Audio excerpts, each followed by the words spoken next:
Hello നമസ്കാരം. Sports ന്യൂസിൻ്റെ UEFA euro 2024 വീഡിയോസിലേക്ക് സ്വാഗതം. ഇന്നലെ അങ്ങനെ യൂറോ കൊടിയേറി. യൂറോ കപ്പിൻ്റെ ആദ്യ മത്സരം ആതിഥേയരായ ജർമ്മനിയും സ്കോട്ട്ലൻഡും തമ്മിലായിരുന്നു ആദ്യ മത്സരം. ഇന്ത്യൻ സമയം രാത്രി 12:30 ഇന്നലെ നടക്കുകയുണ്ടായി. ഈ മത്സരത്തെ പറ്റിയാണ് നമ്മൾ ജർമ്മൻ നാഷണൽ ടീം ഈ വർഷത്തെ യൂറോ കപ്പ് ജയിക്കുമോ? കഴിഞ്ഞൊരു സീസണിൽ വേൾഡ് കപ്പ് ആകട്ടെ, അതിനു മുമ്പുള്ള യൂറോ 2020 യൂറോയിലും എല്ലാം തന്നെ വളരെ മോശം പ്രകടനം കാഴ്ചവെച്ച ജർമ്മൻ യൂറോപ്പിലെ വമ്പന്മാരായ ഒരു ടീമാണ് ജർമ്മനി. വേൾഡ് കപ്പുകളും യൂറോകളും വാരിക്കൂട്ടിയ ഒരു സുവർണ്ണകാലമുള്ളതാണ് ജർമ്മനി. തീർത്തും നിരാശപ്പെടുത്തിയ പെർഫോമൻസായിരുന്നു കഴിഞ്ഞ 2-3 മേജർ ടൂർണമെൻറ്റ്സായി കാഴ്ചവെക്കുന്നത്. എന്നാൽ അതിനെല്ലാം മറികടന്നുകൊണ്ട് ഇപ്പോൾ വലിയൊരു മിന്നൽ തിരിച്ചടിയിലേക്ക് വന്നിരിക്കുകയാണ്.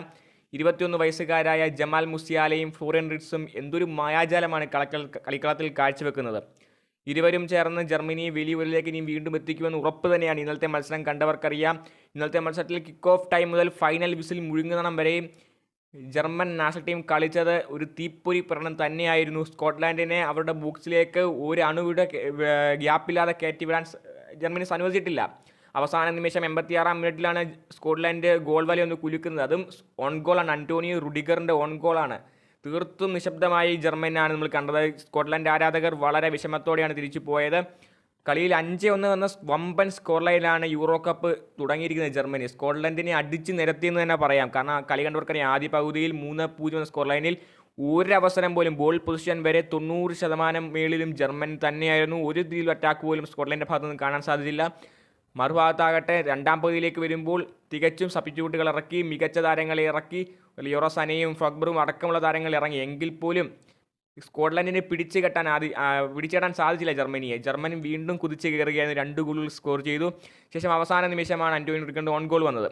ഗോളുകൾ സ്കോർ ചെയ്തത് Florian Ritz and Jamal Musiala. ആദ്യ 10-19 മിനിറ്റിൽ 20 മിനിറ്റിലകം തന്നെ 2 യുവതാരങ്ങൾ, 21 വയസ്സ് മാത്രം പ്രായമുള്ള FC ബയാൻ മുണീക്കിൻ്റെയും ലെവർകൂസൻ്റെയും വജ്രായുധങ്ങൾ ജർമ്മനിക്ക് വേണ്ടി വലകുലുക്കിയപ്പോൾ ആദ്യ പകുതിയിലെ ഇഞ്ചുറി ടൈമിൽ കെ ഹവേർട്സ് പെനാൽറ്റി കിക്കിലൂടെ ഗോൾ സ്വന്തമാക്കി. അതിനുശേഷം നമ്മൾ കണ്ടതാണ് ഫുൾബർഗിൻ്റെ ഒരു മിന്നൽ ഗോൾ നമ്മൾ കണ്ടതാണ്. ഇതൊന്നും നമ്മൾ മറക്കില്ല. അതുപോലെ അവസാനത്തെ മിനിറ്റിൽ ഇഞ്ചുറി ടൈമിലാണ് ഈ ക്യാനും സ്വന്തമാക്കിയതൊരു ഗോൾ.